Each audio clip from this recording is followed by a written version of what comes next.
Jake. I'm Tom. And we are VIMTV Velocities of Music, the best kept secret in music reviews.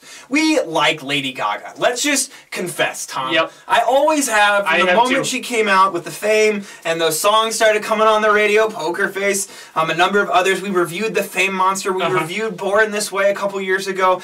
We didn't like Born This Way too much, but now Artpop is out. This is her third album. Now, we reviewed, typically we don't review EPs, but we reviewed the Fame Monster, because that was kind of in this hybrid state between EP and LP. Such as Gaga, in this hybrid state between being this pop icon, this pop culture just phenomenon, the queen of pop music, as she's been dubbed now, kind of replacing Madonna's title, but also, you know, just a very, I mean, her specialty, this genre, is synth pop. Yeah. And she is at the forefront of this genre, played all over pop radio stations, all over, I'm sure, I just, everyone I know listens to Lady Gaga, and I guess if you call it a guilty pleasure, this is my guilty pleasure. That's fair. Now, I want to say something. I think we can justify, it's not a guilty pleasure if it's just good music, right? that's true. And I think Artpop is, you know, pushing the limits on Gaga's sound, and I'd like to, Tom, if you have a few minutes, I'd like to dive into it. I'm already here. I got some time. So what was your take on Artpop? Well, first, I really struggled with it. Did you? I did not like it on first listen. I thought a lot of the songs were just kind of weak.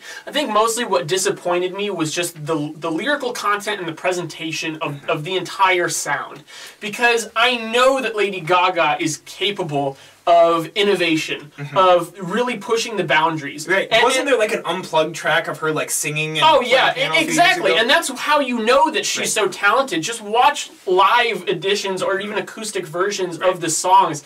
Oh my gosh, I mean, she's an incredible singer. She's incredible on the piano. I mean, she's the full deal. She can write songs for the most part. So, I mean, I think that she is a well-rounded musician. Right. And especially in the pop genre. Oh, totally. But I feel like, you know, in a way that I think that some of her kind of, I don't want to say competitors, but people that are in her genre, people like Nicki Minaj, you know, I don't think there's a comparison there. Yeah. Sorry, I just threw up it's contemporaries, that's the word I was looking for. So I think that she's got a lot to offer, and so I kind of have high expectations going into it, especially considering I actually really did like the Fame. I think that that's her best work as of yet. I think it's got a lot to offer, and there was a little bit more of an innocence about it. You had tracks like, while it wasn't a standout, tracks like AA, Nothing Else I Can Say, which is just kind of has like a fun beat to it. You know, she's not going too over the top in the presentation. She's really gone from that to being just an all-out pop diva. And she is going for larger than life in the persona she presents on these albums. That was totally true in Born This Way. Yeah. I mean, that whole album just reeked of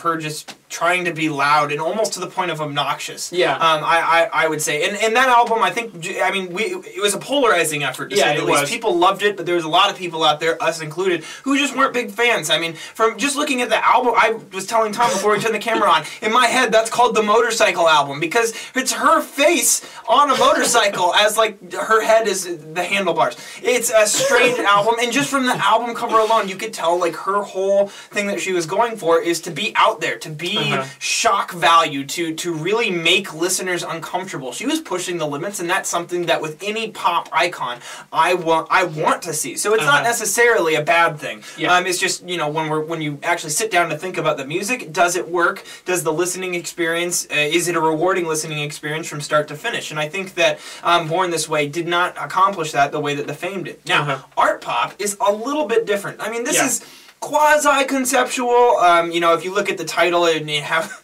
Lady Gaga kind of naked with this ball, but and behind her you see the cutouts of Botticelli's painting The Birth of Venus, or whatever it's called, which is a great painting, right? But she's obviously channeling, and then track 2, Venus, is all about that painting. Yeah.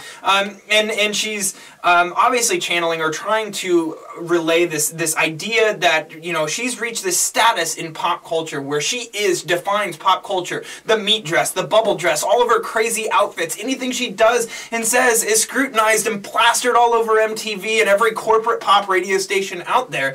But yet, at the same time, she can also take that image and all that popularity and channel it in and make good music out of it. Yeah. And that's the whole kind of concept going into Artpop. And you see that come out in tracks like Venus. But But there was other tracks here too. I really like the opening track, Aura. Track 3, GUY, I thought was very powerful. And there's a number of songs on here that I happen to like. And the reason why is because I found myself really gravitating towards the songs that had extremely powerful, driven choruses. Yeah, and what she does too, along with those choruses, she does a lot with song structures in terms of pre-choruses, bridges that help with the dynamics, and she also does a great job of just making every part of the song catchy. Yeah, we're normal pop artists and pop musicians, you know, they structure a song verse, chorus, maybe have a bridge in there. Lady Gaga is definitely taking a more aggressive approach to how she's structuring these songs. She clearly understands the power of a pre-chorus, the difference in dynamic contrast, and that adds a lot to the listening experience. Great example, the track Venus you were just talking about. That pre-chorus does a great job of building tension into that big chorus, and it does so in such a way that to me makes the pre-chorus as memorable as the actual chorus hook, which just shows good songwriting. In track 10, Donatella, I mean, that track, that chorus is so loud in comparison to the rest of the song, and it just really just like knocks you off your feet when you listen to it. You know, I know that wasn't one of your favorite tracks, but that was one of my favorites just because of that contrast. I really came up on that one a bit, but really what kind of holds this album back a bit is just some typical track displacement. That's the way it works. And it really took a lot of listens to settle into which songs I liked and which songs I didn't. Some songs that I hated at first, I ended up loving. Some songs that I hated at first, I ended up hating even more than I did originally. No, I completely agree. The big seg for me are tracks 5 through 7. Starting with Jewels and Drugs, that song is just awful. It doesn't deserve to be on the album. No, it screams B-side. Yeah, and it's complete radio fodder. You have the T.I. and Twista guest spots, and then they don't add any value. No, they don't. Well, it came up too short. The lyrics are terrible. It kind of goes against that whole art pop image that she's trying to create here. Manicure was it was okay, but it was passable. And then Do What You Want with R. Kelly, I just found to be really cheesy, bland sauce, campy. It really was. And on a 15-track album, I think if she had cut those off and had Sex Dreams go right into Artpop, then I think it would have worked better. I actually liked Sex Dreams, as corny as it is. I did. I've always liked Sex Dreams. Well, yeah, I mean, there is a song on this album. I was just trying to share a personal anecdote. Yeah, well, you know, I was just stating the obvious. Okay, that's fair. Well, I kind of hope that Lady Gaga doesn't show up in my Sex Dreams in a meat dress, though, because that sounds terrifying. But You'll anyway, be wearing the meat dress. Anyway, little bit of a seg there in kind of into the first half of the album. But I think from there's a lot of solid material. There are multiple tracks on here that feature this kind of classic Lady Gaga shriek. Yes. And I really enjoy that because it brings some intensity. There's one in Venus. There's some at the end of GUY in Swine. And I just think that those moments are where Lady Gaga is really elevating herself above the typical pop star. Right.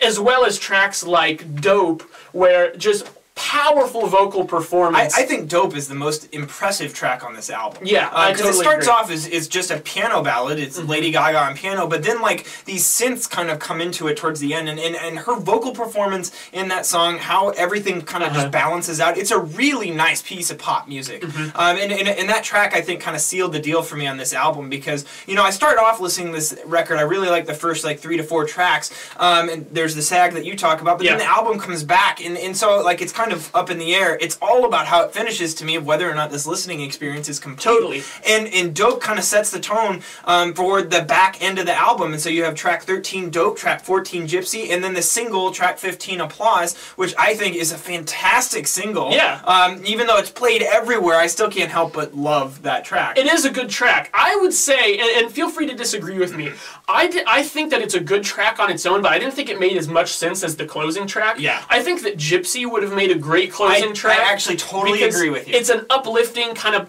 not super powerful like Dope is, but I think Dope going into Gypsy kind of takes a more a more kind of depressing song like Dope. I mean, it's not depressing from a musical standpoint. I totally agree with you. I understand why she put Applause. I mean, Applause at the end of an album called Artpop, and it actually lyrically sums up the album. I see what you mean. I think it would have worked at the beginning as well. I agree with you completely. Track 1 or 2, because hell, people clap at the beginning beginning of a concert when the artist comes on stage. That's true. Why not put it there? I just think that this general sound, it works better as an opener than a closer, but it's not that big of a hit against the album. Right, absolutely. So with the exception of the few kind of stinkers on this album, a few stinker tracks, I actually think this is a pretty darn solid listening experience from start to finish. I wish, it's 59 minutes long. I wish he would have cut out a few tracks, made it more of like a 50-minute record, maybe 48-minute record, and I think it would have actually been a very polished piece of work at that point. Unfortunately, we have to sit through those stinkers, and you're always tempted to hit skip, and whenever I